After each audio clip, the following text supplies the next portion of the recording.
I woke up today and decided to go to Claire's to get my ear pierced because I saw they're doing it free if you give them your organs. So I walked in and I picked my piercing and then signed away the rights to my kidneys. And then they marked the ear that I wanted pierced and then boom, they legally stabbed me. But anyways, I went home and I was so excited to take off my mask and see it, and they had pierced the mask string into my ear hole. And I started freaking out, of course, and needed to get it off. So I tried finding pliers or something, but I grabbed scissors and used them to cut the mask off so it doesn't rip my ear off. And then I looked in the mirror and I thought maybe it looks cool, but it didn't. So I grabbed my computer to try and find the Claire's customer service line so I can sue them. But they closed at 6 p.m. and it was 6:30. So I went to bed and cried myself to sleep. And when I woke up, oh, it was infected. So now I think my ear is gonna fall off in 2 to 5 business days. So please let me know what music I should listen to before I have one ear left.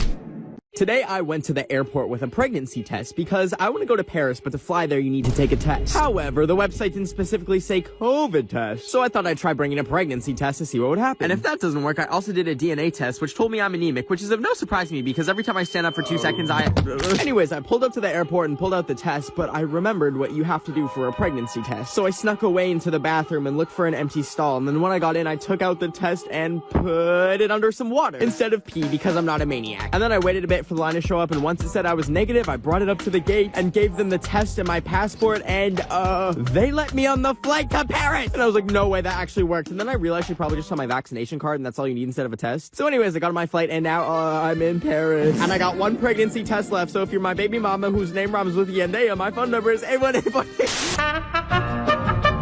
I went to Universal Studios today, but when I got to security, I remembered I had a can of spray cheese in my bag, which you can't bring into parks or anything because it's an aerosol, and they're probably scared that I'm gonna, I don't know, like burn down the Minions ride. So I took my bag and went into the alleyway and wrapped it in the label for my Febreze can that I use as deodorant from time to time. And guess what, baby? They never found it when they searched my bag. So anyways, I went on the Minions ride, and as much as I would have loved to set it on fire until it's nothing but smoldering ruins, I had to settle for beating up the Minion in the gift shop. But anyways, after the ride, I realized I was pretty hungry, and I wasn't gonna spend $20 on Harry Potter butterbeer when I can just put butter in my beer myself. So I snuck into the employees only area to eat my spray cheese. And I thought I grabbed the right can when I sprayed it in my mouth, but I accidentally grabbed the Febreze and basically blinded myself. So I asked Siri, call poison control. And she was like, calling animal control. And I was like, what? No! And animal control was like, hello, yes, what are you reporting? And I was like, my eyes are burning. And they said, your ass is burning? We recommend Pepto-Bismol. And I knew they weren't gonna help, so I hung up and I made the hard decision to flush my eyes with... Today I went to the fair so I could try and go on that tilt-a-whirl ride that was about to collapse in this TikTok that I saw. But when we were standing in line for it, I noticed some sparks fly as it flew by, and a literal screw had been sharded out. And I was like, well, the Juice WRLD concert's gonna be really good after this. Anyways, we got on and found our seats and put the thing on, and I don't know what they did, but they had cranked that speed up to the max. And you know what? It surprisingly didn't fall apart, but instead I just passed out like a little infant that can't stay awake. Anyways, I got off and was feeling kind of hungry, and I saw the cotton candy booth, so I went over to it, and they gave some to us for free because they were so nice. And I was enjoying my cotton candy when my friends dragged me onto this swingy thingy. So I reluctantly gave the dude my ticket and found my seat. And once it started moving, I realized that cotton candy and motion sickness is a terrible mix. They were swinging our butts around this thing like no tomorrow, baby. Because I threw up. And it sprayed on a worker.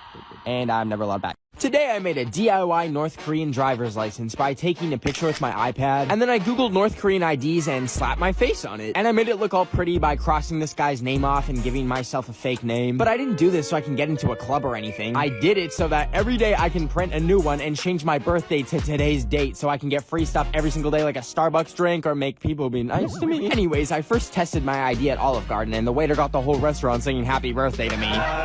But more importantly, I got a big old cannoli for free, baby. Anyways, next I went to Cheesecake Factory, and I showed my waitress my ID, thinking she would give me, I don't know, a cheesecake slice at Cheesecake Factory. But when she came to the table, she had all these cheesecake slices, and what did she give me? A bowl of berries. And I was like, oh, okay, I guess. But then she dropped the bill off and charged me $8 for the strawberries, when all I wanted was a slice of cheesecake for free because they're like $10. So basically fake North Korean IDs don't work at Cheesecake Factory. So I bought this doggy camera to spy on my little worm creature, and when I was checking the cameras today, I saw that when she comes through her doggy door, a literal rat has been following her in. And not only that, I caught them canoodling, and I had to shoot a tree to her to break them up so I could go rescue her from Remy the rat in my house not paying rent. Anyways, I was horrified, and ever since, she's been giving me, rabies vibes, the way she's been kind of foaming at the mouth and trying to bite me. So I took her to a discount vet clinic at the back of a dollar store, and they weighed her little fat butt and then put her on the table. cold. And I told them I think she has rabies, and that's when they pulled out 3 humongous needles. And then they took her into the back rooms, and I'm not an anti-vax or anything, but she was screaming so much I was like, bring my girl back. And I grabbed her and brought her home, and now she just has a little bit of rabies, but it's fine because she just likes to give me love bites. I was joining some random Zoom calls today so I could make some friends. But after accidentally joining an Amish colony Zoom, I accidentally joined this Zoom call with this guy in it. And I was like, who's that? Until I realized I had joined a call with Dr. Fauci, the chief medical advisor to the president. And then I looked in the mirror to make sure I didn't look like a cockroach. And then as soon as I looked presentable, I grabbed my laptop and brought it out to the living room. And then I joined the call and I was like, how are you, Dr. Fauci? And he said, I'm good, Ben. Nice to be with you. How you doing? And then I froze and tried to think of like a question about COVID or something. And that's when I remembered my uncle texting me out of the blue saying that there's pee in the vaccine. So I was like, let me set the record straight. So I asked him, the vaccine looks like it's just a few drops of water, and I feel like a lot of people don't really know what's actually going on in there. What vaccine did you get, Ben? I'm Moderna. I got Moderna too. So okay. So when you and I got injected, what happened? It went into the muscle. The body recognizes the protein of that virus and neutralizes it. I feel like that was like a crash course and a PhD in biology, but it all made sense. I figured it out. Well, you heard it from the White House and Ben of the Week. The vaccines are safe. Go get it, please. I was enjoying some banana on the cob and scrolling through TikTok when I saw someone playing this Mario Kart in real life game. So I took my friend's credit card and ordered it. But when it came in the mail and I actually got to open it up and play it, the game was about as fun as listening to Ed Sheeran out of your own free will. So not fun at all. But you know what? It was okay, because I bought it for the only purpose of seeing if I could take it through a drive-thru and ordering something. So I strapped my credit card to it and a walkie-talkie so that I can order through the microphone. And I taped it to Luigi really good and then drove all the way over to Popeyes. And it was time to release Luigi and see if I could successfully order a fry. I set everything up, and then just like that, the little Italian was off. But as he drove up to the microphone, I didn't think they could see him, so at first I did some donuts to get their attention. And then as I was spinning him around, they were like... And I was about to tell them my order when I saw there was a car coming into the drive-thru. I panicked and grabbed my Switch to try and drive away, but it said it was disconnected, so I ran over to the drive-thru and our favorite plumber Luigi was killed by a Mitsubishi. Anyways, the funeral is on Monday. Please comment your condolences if you would like to attend. Do you ever scroll through Instagram all day like a Cocomelon iPad baby until you see that you're somehow on Christian Mingle and you've matched with the mom from Wizards of Waverly Place? But then when you switch back to Instagram, it's down and you're like, what am I gonna do now? Well, that happened to me, so I thought, well, may as well join the Amish. So I went to their website, which I was surprised they even had in the first place, and I signed myself up and gave them my address and my social security number, which I didn't really know why they needed that, but anyways, later that day someone rang my doorbell and slipped a business card under the door, and when I picked it up, it had a number on it, so I texted the number, and I decided to ask them, so what's it like being in the Amish? And they replied, we are in Spain. And I was like, oh my god, I didn't know they had the Amish in Spain. So you know what I did? I booked the next flight to Barcelona to try and join them. But when I finally got there, I turned my phone off airplane mode and the text came in, and it turns out he actually said they are in pain, not Spain, because they have no electricity, and... well, sucks to be y'all, I'm in Spain. Ole, ole, ole, ole, ole, ole. Today I accidentally burned out my house because I was boiling Listerine and Red Bull to make delicious tea when I saw a wasp had waltzed into my house. And I'm extremely allergic, so I grabbed a container to try and capture him so I could send him back to hell. And I got him, but then I realized if I try and get the lid on, he's gonna fly out and sting me, and then I will end up in hell and he will haunt me forever. So I dropped it and I ran and grabbed a piece of paper, and then I put it back on and slid it under. And I actually managed to pull out the paper, and I had successfully abducted him. So I put him on a plate and microwaved him until he lit on. Just kidding. I realized I'll definitely go to hell if I do that, so I let him outside and carefully put him down and released the hatches, and he kicked it away. So then he got up and chased me inside, and I closed the door and I thought I was safe, and oh, I forgot to turn the stove burner off, and...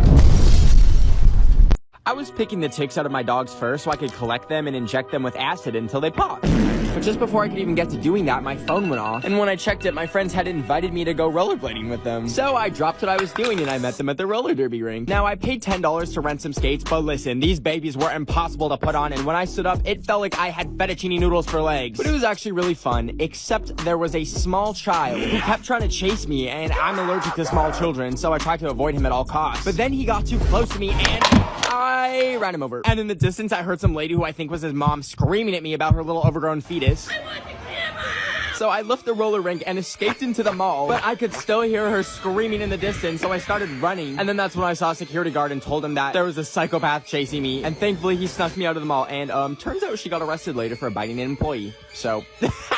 Today I made a fake plane ticket with my DIY skills so I could go to the Tokyo Olympics, because I think I'm really good at gymnastics. But the problem is Japan is only letting actual Olympic athletes go there because of COVID. So I finessed the system by buying a random plane ticket to Alabama so I could get into the airport. So once I got to the airport, I found the flight that was headed to Tokyo. And then I walked over to the gate to sit down, and I crossed off Alabama on my ticket. And then I used it while they were boarding, and I managed to board the flight to Tokyo. And after I took my seat, I was just sitting there realizing I'm really going to Japan, huh? And then we took off, and I was enjoying the flight until I looked at the safety manual and saw that I was on one of those malfunctioning Boeing 737 MAX planes. You know, the ones that decide they want to be a car while in midair. And that's when I started feeling really bad turbulence. And then I remembered my phone wasn't on airplane mode. And then that's when it got really bad, because the plane started falling apart. And all of a sudden, the oxygen mask came down, and I just accepted that the last song I'll have ever listened to in my life was Ed Sheeran! Anyways, the crowd was getting closer and closer, and oh, I actually just fell asleep. Anyways, now I'm in Tokyo.